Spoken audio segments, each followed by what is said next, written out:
इंद्रदेव नरकासुर की इसी सुरक्षा व्यवस्था से भयभीत थे।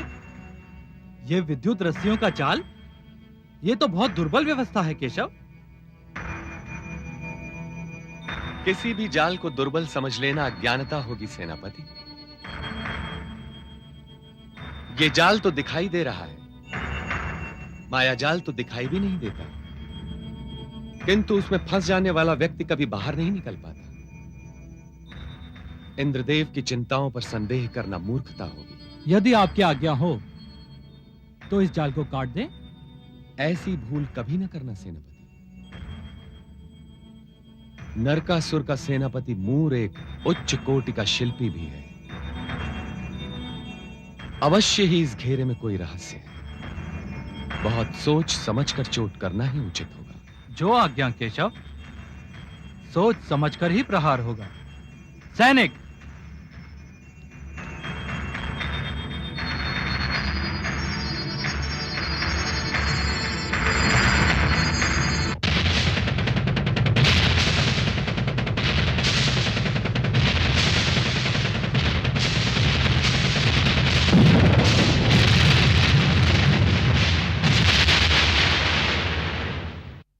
इंद्रदेव ठीक कहते थे।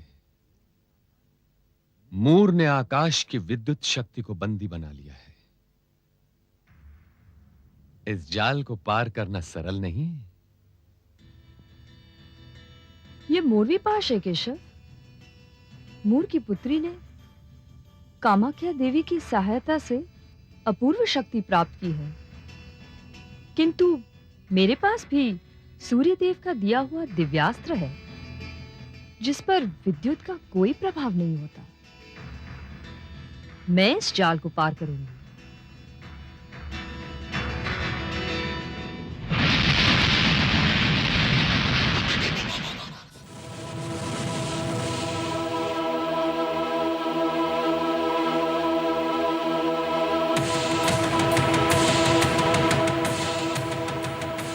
विजयी भव।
सेनापति, सेनापति!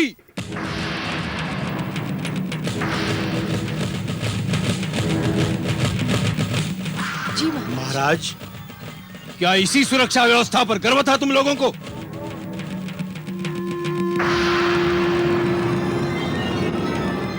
कृष्ण, तुम्हारी मृत्यु तुम्हें प्राग ज्योतिषपुर की सीमा में ले आई है। अब तू यहां से जीवित नहीं जाएगा।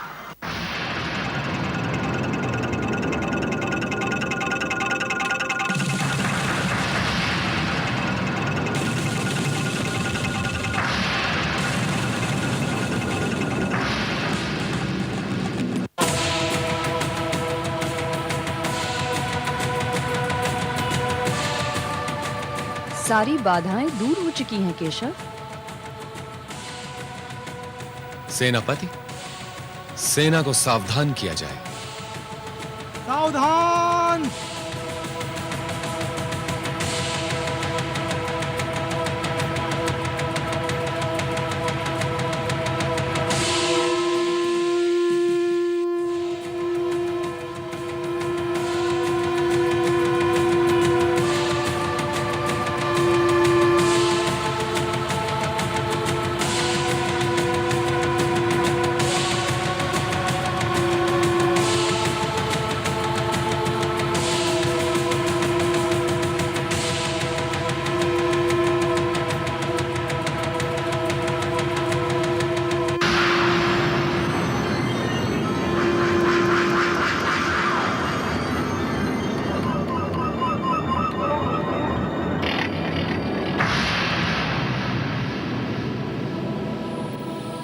अहंकार से नम्रता और युद्ध से शांति का मार्ग अधिक उत्तम है।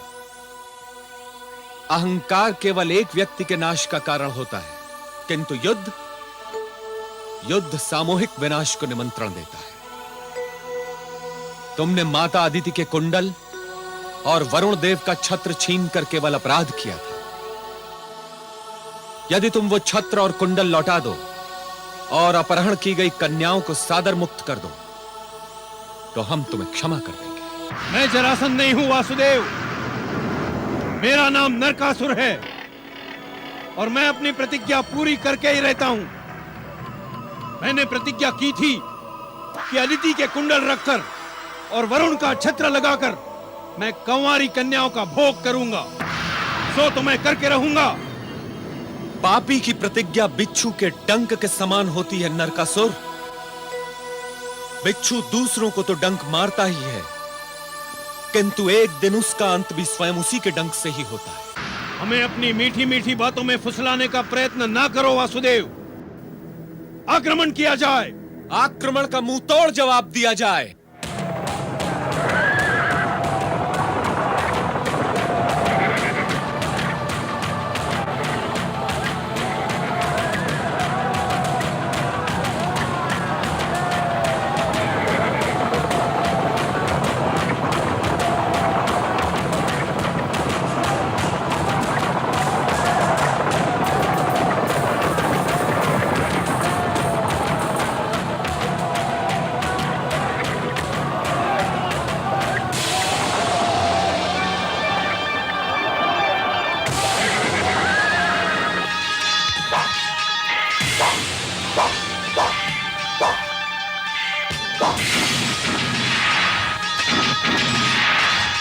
मेरी सुरक्षा व्यवस्था भंग करके यदि तुम ये समझती हो कि तुमने युद्ध जीत लिया, तो ये तुम्हारा भ्रम है।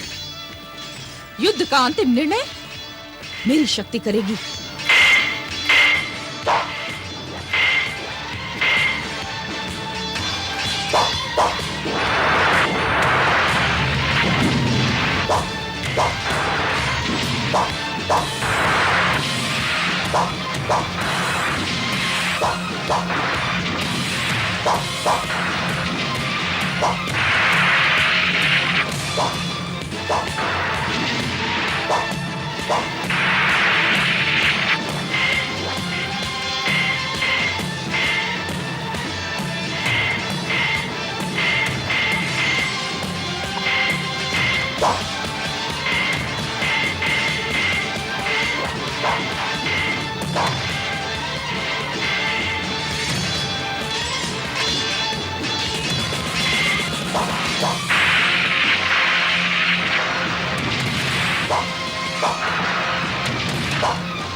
मौरवी!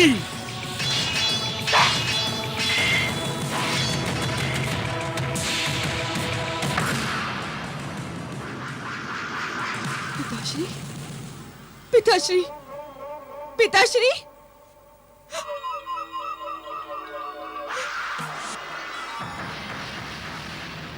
पिताश्री!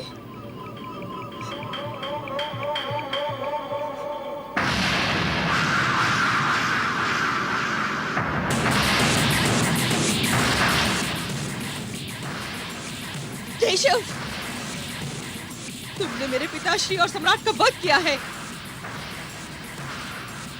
अब मैं तुम्हें नहीं छोड़ूंगी।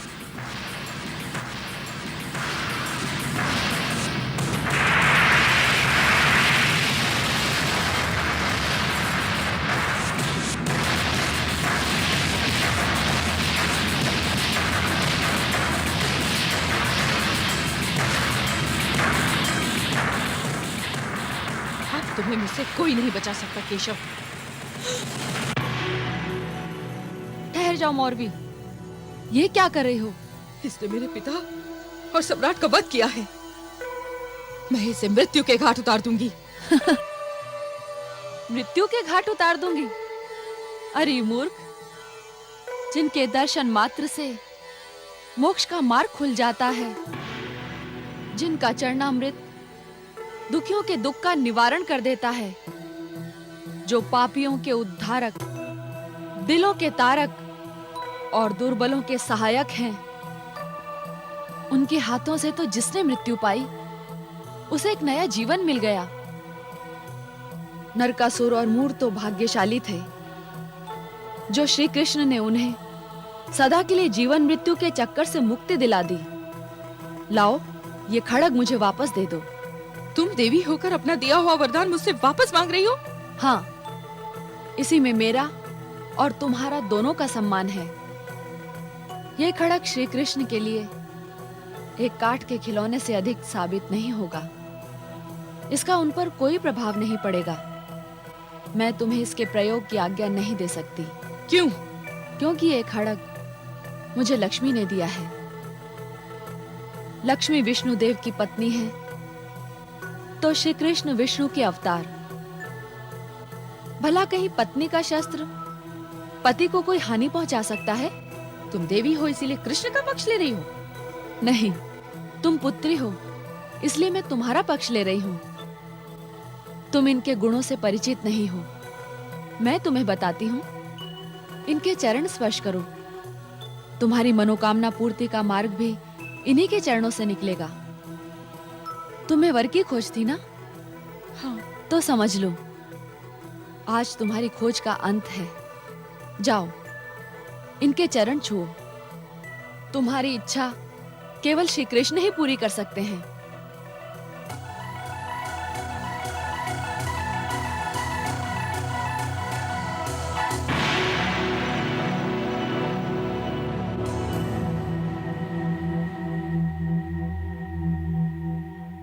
सौभाग्यवती भव। यदि मुझे आप जैसा वर मिल जाए तो मेरा जीवन सफल हो जाए। नर और नारी का केवल एक ही संबंध नहीं होता मूर्वी। जिस प्रकार हर पौधे का पुष्प अलग अलग रंग और अलग सुगंध रखता है, उसी प्रकार हर नर और हर नारी को वर भी उनके स्वभाव के अनुसार ही मिलता है। तुम पुत्री समान हो मेरे लिए, और तुम्हारे लिए वर की खोज करना एक पिता समान मेरा कर्तव्य है। अब ये खोज तुम मुझ पर छोड़ दो। मैं तुम्हें वचन देता हूं कि तुम्हारे लिए ऐसा वर ढूंढ लाऊंगा जो आजीवन तुम्हें सुखी रख सके।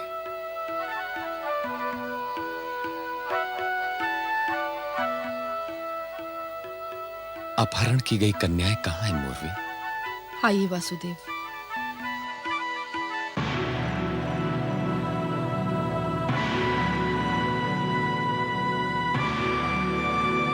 पधारिए।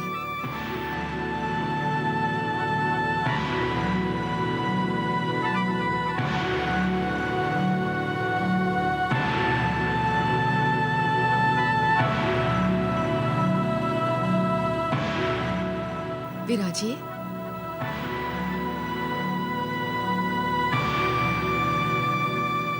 द्वारपाल, कारागार से कन्याओं को लाया जाए।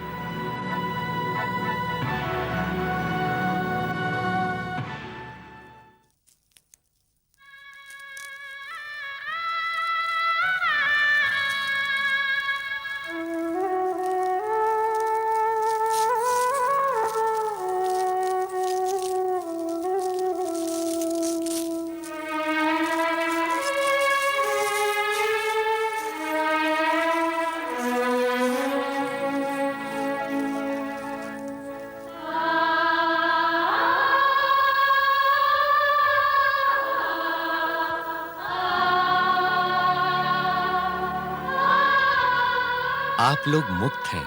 धन्य हो केशव, धन्य हो वासुदेव। नरकासुर का अंत हो चुका है। आप लोग जा सकती हैं। परंतु हम जाएंगे कहाँ?